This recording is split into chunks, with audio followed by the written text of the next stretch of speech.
સ્વામિનારાયણ સ્વામિનારાયણ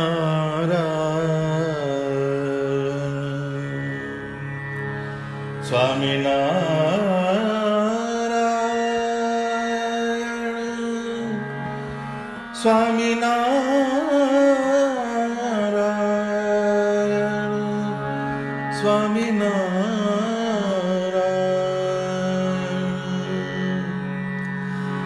સ્વામિનારાયણ સ્વામિનારાયણ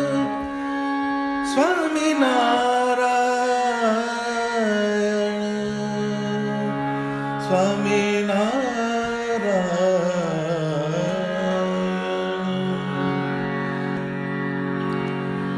ધૈર્ય થકી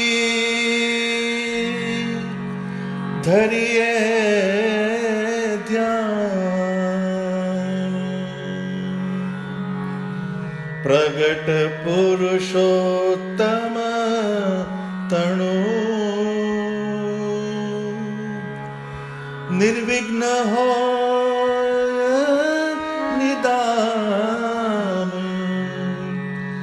વિઘ્ન સર્વે વિરમે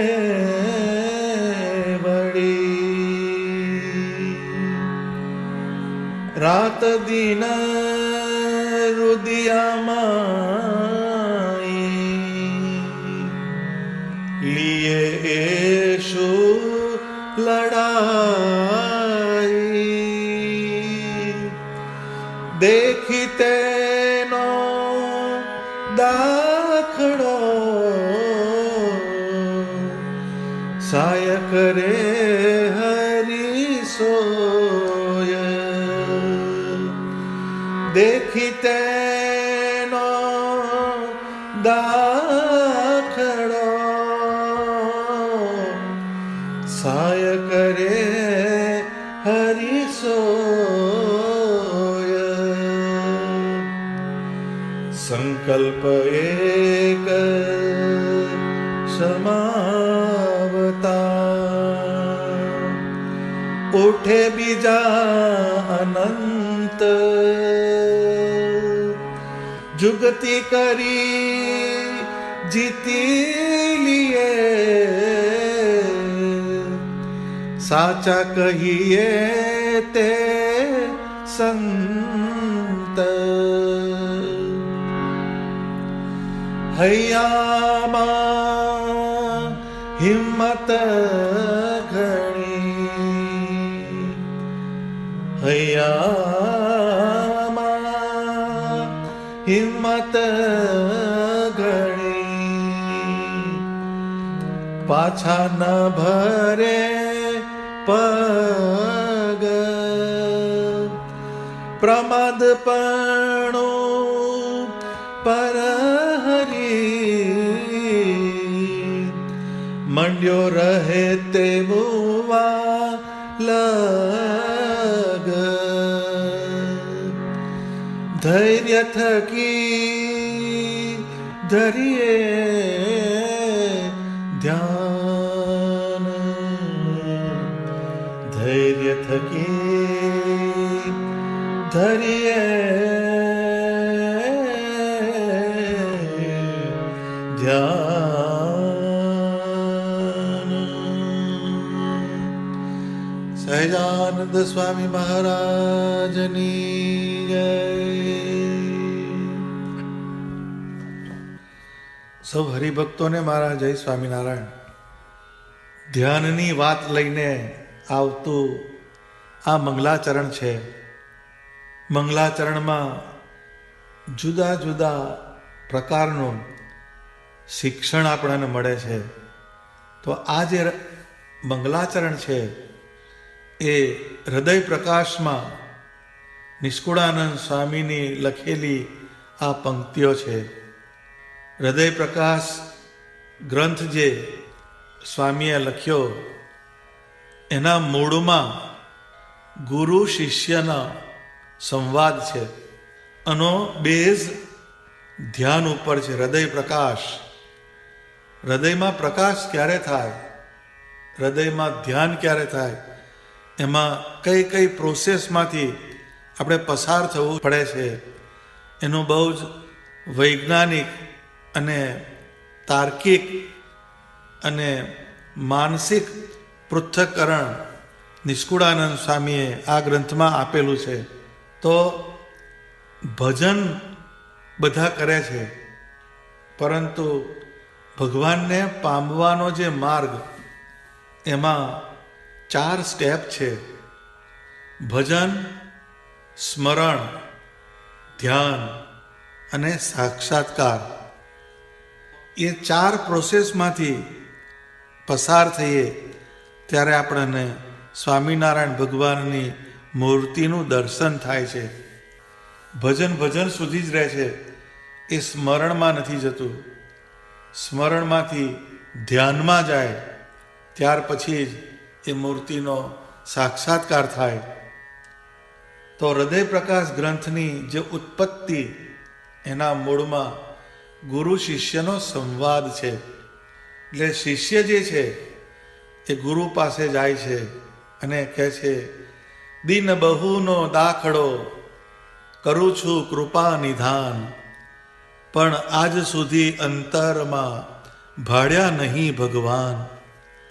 આ 2 પંક્તિઓ, આ જે અત્યારે આપણે કથા સાંભળીએ છીએ, એમાં જે બધા સાંભળતા હશે એના પર્સન્ટેજ કાઢીએ તો 95% જીવની અંદર આ જ વસ્તુનું એનાલિસિસ હશે કે બહુ વખતથી ભજન કરીએ છીએ, બહુ વખતથી પ્રયત્ન કરીએ છીએ, પરંતુ મૂર્તિનો અનુભવ નથી થતો. આ એક આપણી કોમન કમ્પ્લેન છે બધા સાધકની. તો એ જેને ભગવાનના માર્ગે જવું છે એવા દરેક સાધકે આ હૃદય પ્રકાશ ગ્રંથ વાંચવો, મનન કરવો ને એ પ્રમાણે ચાલવો, એ બહુ જ અગત્યનું છે. તો એ શિષ્ય જે છે એ ગુરુને આવી એક અંદરથી પ્રાર્થના કરે છે કે હે ગુરુદેવ, હું આટલા વખતથી આ બધો પ્રયત્ન કરું છું, પરંતુ મને હજુ સુધી અંતરમાં સ્વામિનારાયણ ભગવાનનો આકાર દેખાતો નથી. પછી એ ગુરુ શિષ્યને બધી રીત શીખવાડે છે, જે સવાલ કરે છે એના જવાબ આપે છે. એ સવાલ જવાબમાં આ હૃદય પ્રકાશ ગ્રંથની નિષ્કુળાનંદ સ્વામીએ રચના કરી છે. બહુ જ અલૌકિક અને જુદો જ આ ગ્રંથ છે.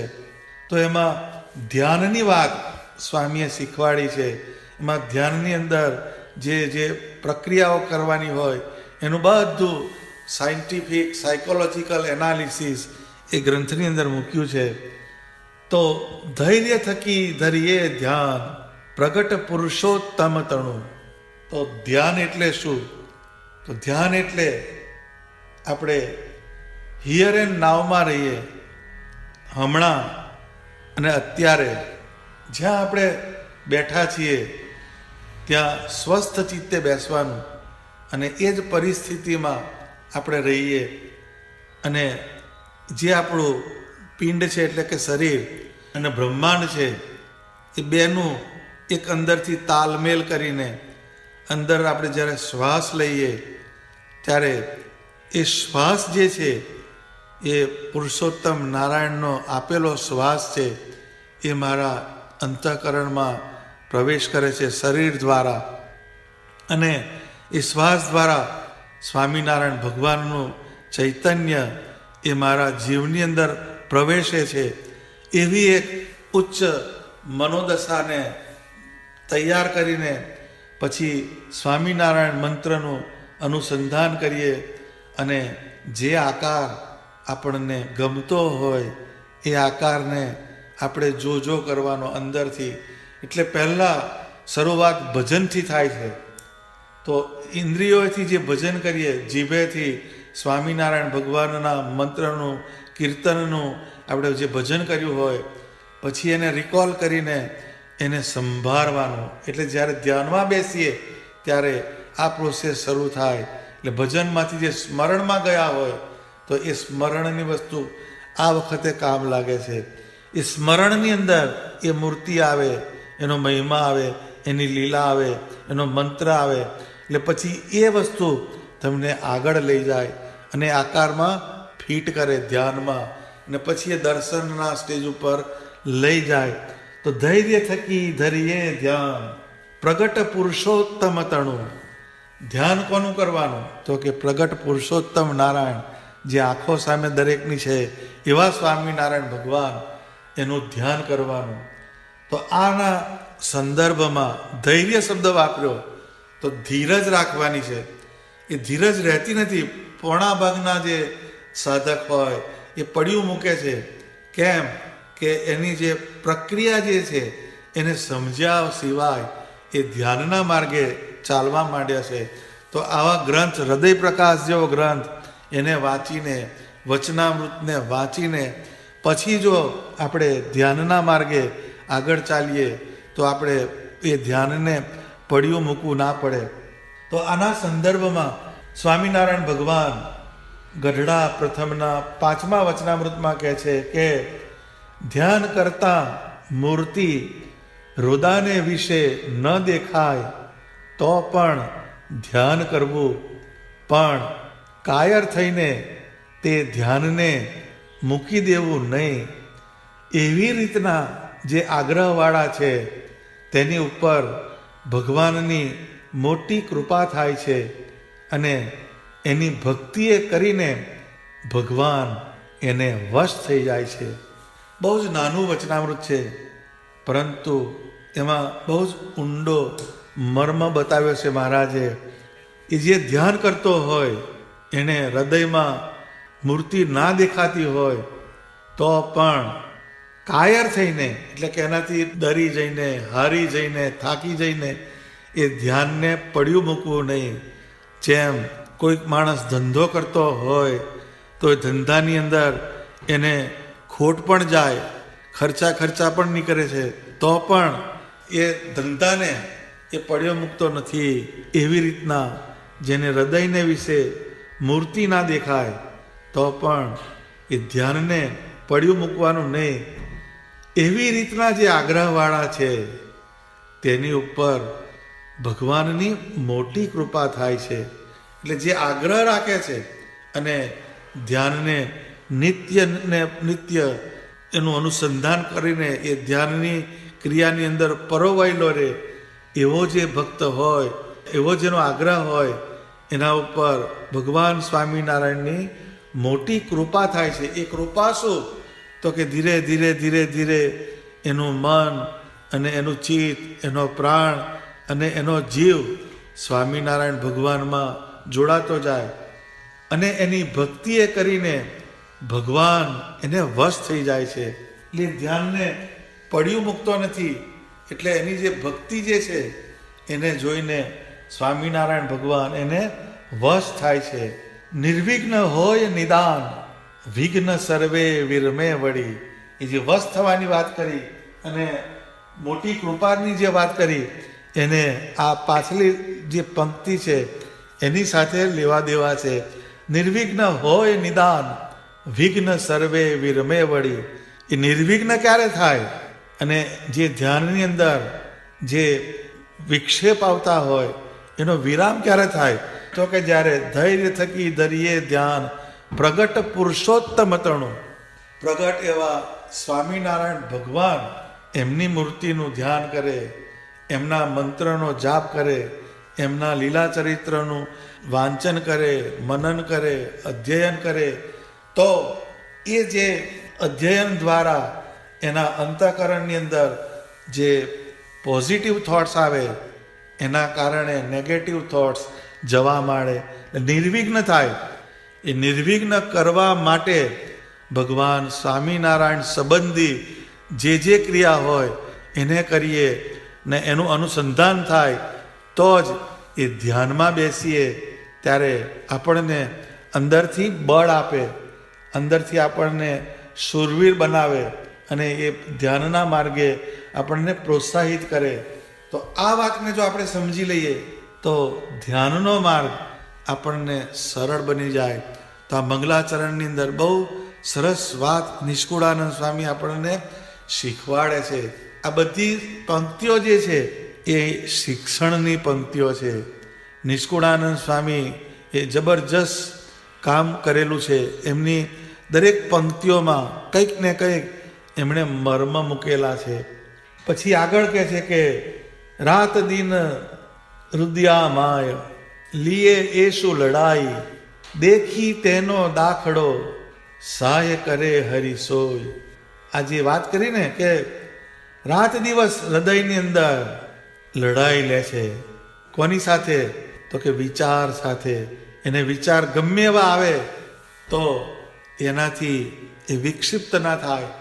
કેમ કે મન જે છે એનું જે કાર્ય છે એ સંકલ્પ અને વિકલ્પ કરવાનું છે. તો મનની અંદર તમે જેવા ડેટા નાખ્યા હોય એવા ડેટા એ અંતઃકરણની અંદર ફેલાવે છે. તો આપણે મુશ્કેલી શું છે, આપણી ભૂલ શું છે કે આપણે જ્યારે ધ્યાન કરીએ ત્યારે મનનો રોલ ચાલુ થઈ જાય છે. તો મનની અંદર પહેલાંથી ભગવાન સંબંધી જે ડેટા હોય એ ઓછા પડેલા હોય છે. એના કારણે જ્યારે ધ્યાન કરીએ ત્યારે જે જગત સંબંધી જે ગાઢ સંકલ્પ હોય એ ઓવરપાવર કરવા માંડે. એને માટે આપણે ભગવાન સંબંધી જે ગાઢ સંકલ્પ મજબૂત બનાવવા હોય તો વધારે ને વધારે ભગવાનની લીલાનું શ્રવણ કરવાનું, ભગવાનના જ્ઞાનનું અનુસંધાન કરવાનું. એ જો થાય તો ધીરે ધીરે ધીરે ધીરે ભગવાન સંબંધી જે ડેટા બેંક છે એ આપણી મજબૂત થતી જાય. એ ભગવાનના ગાઢ સંકલ્પનું ફોલ્ડર છે એ વધારે ને વધારે રીચ થાય. એના કારણે જ્યારે ધ્યાન કરવા બેસીએ તો એ મન જે છે એ જગત સંબંધી ગાઢ સંકલ્પ કરવા જતું હોય તે વખતે એને ભગવાન સંબંધી જે લીલા હોય, ભગવાન સંબંધી જે જ્ઞાન હોય એની અંદર મનને પરોવવાનું. તો આ જે પ્રોસેસ છે એને લડાઈ શબ્દ વાપર્યો. આમાં કંઈ પેલી લડાઈ કરવાની નથી, પરંતુ મુશ્કેલી એ છે કે જ્યારે આપણે માનસી કરવા બેસીએ, ધ્યાન કરવા બેસીએ ત્યારે આપણે સ્વામિનારાયણ ભગવાનનું ભજન મૂકીને ગાઢ સંકલ્પનું ભજન કરવા માંડીએ છીએ.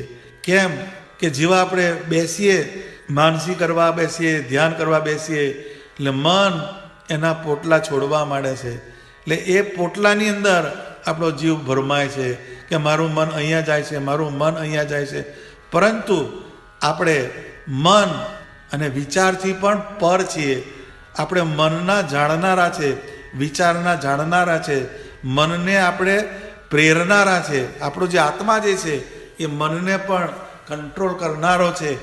એ સ્ટેજ ઉપર આપણે જતા રહીએ અને પછી એની અંદરથી સ્વામિનારાયણ ભગવાન સંબંધી જે ગાઢ સંકલ્પ એના જે ફોલ્ડર એ એક પછી એક આપણે ખોલીએ તો આપણને ભગવાનના આકારનું ચિંતન થવા માંડે. અને એને એ જે ચિંતન થાય પછી એને આપણા પ્રાણ સાથે એને સંયોજન કરીને ભગવાનની મૂર્તિની અંદર સ્થિર કરીએ તો એ ધ્યાન થાય. રાત દિન રુદિયા માય લીએ એ શું લડાઈ. એટલે રાત દિવસ હૃદયની અંદર જે ગાઢ સંકલ્પ થતા હોય તો એની સાથે લડાઈ લે છે. તો આપણે જ્યારે નવરા બેઠા હોઈએ ત્યારે આપણે એનાલિસિસ મારવાનું કે આપણા અંતઃકરણની અંદર કયા ગાઢ સંકલ્પ થાય છે. તો એ જ્યારે આપણને પર્સન્ટેજ જગત સંબંધી વધારે જ આવશે તો એને ઓછા કરવા માટે ભગવાન સંબંધી ગાઢ સંકલ્પને આપણે વધારીએ તો એ મન એ ભગવાન સંબંધી ગાઢ સંકલ્પથી દબાશે. તો એને લડાઈ શબ્દ વાપર્યો. દેખી તેનો દાખલો સાય કરે હરિસોય. એટલે આવો જે દાખલો કરતો હોય, જે ભગવાને કહ્યું કે એવી રીતના જે આગ્રહવાળા છે તેના ઉપર ભગવાનની મોટી કૃપા થાય છે. એ કૃપા શું? તો કે એ જ્યારે ભક્ત મન સાથે લડાઈ લઈને ભગવાનનું ધ્યાન કરે ત્યારે એનો જે એફર્ટ એ મૂકે છે એના ઉપર ભગવાનને પ્રસન્નતા થાય છે કે આને ધન્ય છે કે મારું ધ્યાન કરે છે. દેખી તેનો દાખલો સાય કરે હરિસોય. એટલે ત્રણ વસ્તુ છે. આપણા જીવનની અંદર એક પુરુષાર્થ, બીજો આશીર્વાદ અને ત્રીજી કૃપા. તો આપણે આશીર્વાદ ઉપર જ બધા જતા રહે છે કે મોટા પુરુષના આશીર્વાદ થાય તો આપણને ભગવાનનું ધ્યાન થાય, પણ નહીં. પહેલું સ્ટેપ પુરુષાર્થનું છે. પુરુષાર્થ કરીએ આપણે ભગવાનના ધ્યાનનો, તો એ પુરુષાર્થના અંતે આપણા જીવની અંદર, આપણા મનની અંદર, આપણી બુદ્ધિની અંદર કોઈ સત્પુરુષ હોય, એ જુદું કંઈક આપણને જ્ઞાન કરે, ઉપદેશ કરે, સત્પુરુષનો આપણે સમાગમ કરીએ તો એ આપણા અંદરના જે આવરણો હોય, લેયર્સ, એને તોડે અને એ આપણને જ્ઞાન કરે. એટલે આપણો જીવ ભગવાનના માર્ગે સરળતાથી આગળ ચાલવા માંડે. તે પુરુષ પ્રયત્ન કર્યો, પછી સત્પુરુષના આશીર્વાદ થાય અને પછી આપણે એ ક્રિયાને ચાલુ રાખીએ તો સ્વામિનારાયણ ભગવાનની કૃપા આપણા જીવ ઉપર ઉતરે છે. એટલે એફર્ટ, બ્લેસિંગ્સ અને ગ્રેસ, આ ત્રણ વસ્તુ છે. પુરુષાર્થ, આશીર્વાદ અને કૃપા. આ ત્રણ વસ્તુનું સંયોજન થાય ત્યારે આપણું ધ્યાન સફળ બને છે. તો આપણા જીવનની અંદર આપણે સત્સંગની અંદર જે ડીલ કરીએ છીએ એમાં પુરુષ પ્રયત્ન કરતા રહેવાનો.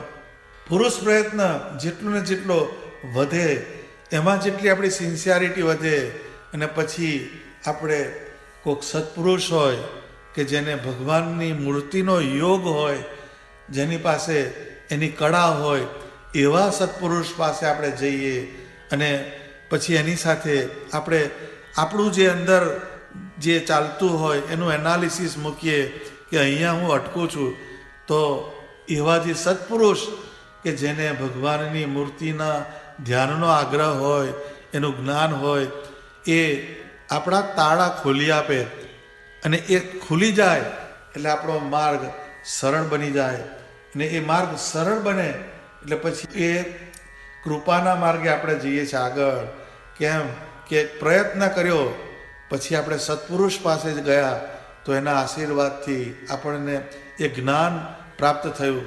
એ માથા પર હાથ મૂકે જ નથી થવાનું, પરંતુ એ જે સત્પુરુષ હોય એનો આપણે સમાગમ કરીએ. જેમ આ સ્વામીની પંક્તિઓ બે કીધી કે દીન બહુનો દાખલો કરું છું કૃપા નિદાન, પણ આજ સુધી અંતરમાં ભાડ્યા નહીં ભગવાન. આવું એક શિષ્ય ગુરુ પાસે એક રિક્વેસ્ટ લઈને જાય છે તો ગુરુ એને જુદા જુદા વિચાર બતાવે છે, જુદી જુદી ક્રિયાઓ બતાવે છે. એના ઉપર આખો હૃદય પ્રકાશ ગ્રંથ રચાયો. એ ગ્રંથને જો આપણે વાંચીએ તો આપણને ખબર પડે કે આપણા જીવનની જે પદ્ધતિ છે એ કેવી હોવી જોઈએ, આપણી ઉપાસનાનો માર્ગ, આપણો ધ્યાનનો માર્ગ કેવો હોવો જોઈએ એનો ખ્યાલ આવે. પરંતુ મહદ અંશે આપણે કોઈ પણ સત્પુરુષ પાસે જઈએ છીએ તો આપણા અંતરની અંદર જે લેયર્સ છે એને તોડવા માટે નથી જતા, પરંતુ એ લેયરને વધારે એવી જ કંઈક વસ્તુની પ્રાપ્તિ માટે જઈએ છીએ કે બાપજી મારે આટલું ખૂટે છે, બાપજી મારે આટલું આમ થાય છે, મારું આ ઠેકાણું પડતું નથી. એટલે સત્પુરુષ કોઈક ઉપાય બતાવે, એના કારણે એ માયાનો લોચો, પદાર્થનો લોચો આપણને પ્રાપ્ત થઈ જાય. પરંતુ પ્રાપ્ત થયા પછી એની જે સાઈડ ઇફેક્ટ શરૂ થઈ જાય એ પછી બહુ અઘરી પડે.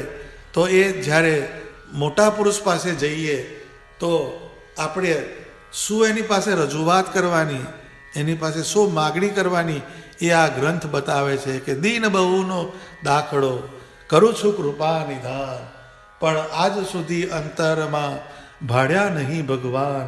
હે ગુરુદેવ, આટલા વખતથી હું પ્રયત્ન કરું છું પણ અત્યાર સુધી મને ભગવાનની ઝાંખી ના થઈ, તો કૃપા કરીને મારા અંતઃકરણમાં, મારા જીવમાં સ્વામિનારાયણ ભગવાનનું દર્શન થાય એવી મારા ઉપર કંઈ અનુકંપા કરો, એવું મને જ્ઞાન કરો કે જેથી હું આ માર્ગે આગળ ચાલું.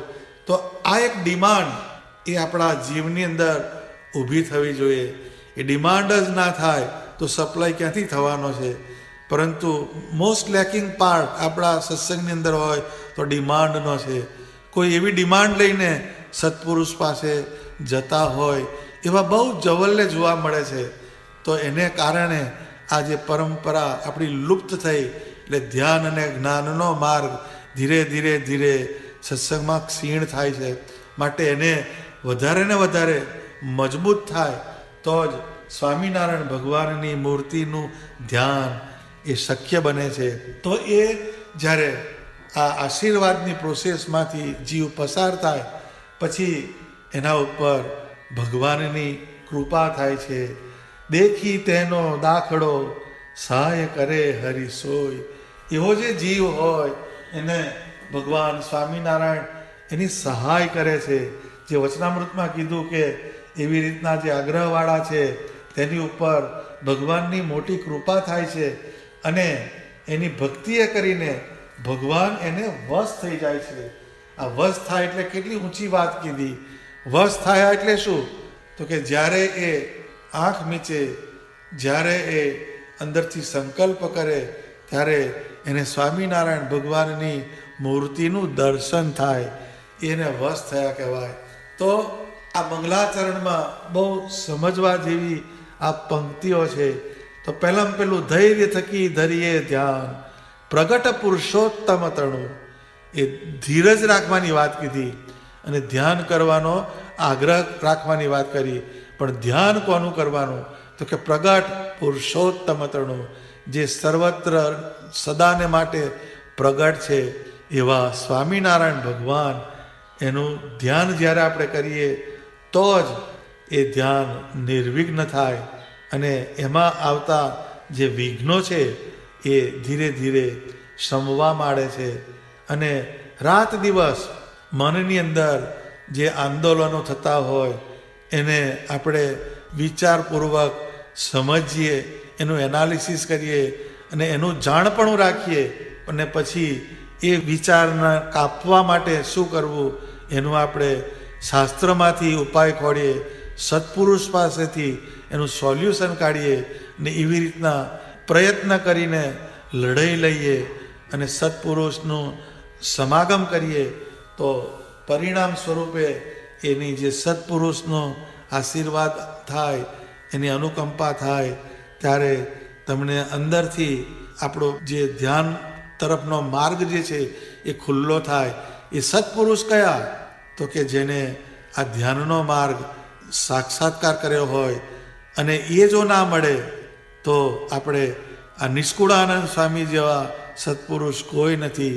એમણે જે હૃદય પ્રકાશ ગ્રંથ લખ્યો એ હૃદય પ્રકાશ ગ્રંથનો જો આપણે સહારો લઈએ અને એને આધારે એને આપણે આગળ ચાલીએ અને નિષ્કુળાનંદ સ્વામીને મનોમન વંદન કરીને આપણે પ્રાર્થના કરીએ, હે સ્વામી તમે મને કૃપા કરીને તમારા જ્ઞાનનો સાક્ષાત્કાર કરાવો. અને એવી જો અંદરથી અર્જ ઊભી થાય તો અંદરથી ધીરે ધીરે ધીરે બધા માર્ગ ખુલવા માંડે. અને એવી રીતના જ્યારે આપણે પ્રયત્ન કરીએ ત્યારે ભગવાન જે છે દેખી તેનો દાખલો સહાય કરે હરિ સોય. એ સ્વામિનારાયણ ભગવાન આપણી આવી મનની પરિસ્થિતિને જોવે અને પછી જ્યારે આપણે એમાં પ્રયત્ન મૂકીએ ત્યારે આપણા ઉપર અનુકંપા વરસાવે છે, એની કૃપા વરસાવે છે. એ દાખલો જ્યારે કરીએ ત્યારે સ્વામિનારાયણ ભગવાન સહાય કરે છે અને આપણા ધ્યાન માર્ગની અંદર મદદરૂપ થાય છે. તો આ મંગલાચરણની પહેલી 2 પંક્તિઓને આપણે સમજ્યા. હવે પછીની 2 પંક્તિઓને આવતી સભામાં સમજવાનો પ્રયત્ન કરીશું. સહજાનંદ સ્વામી મહારાજની જય.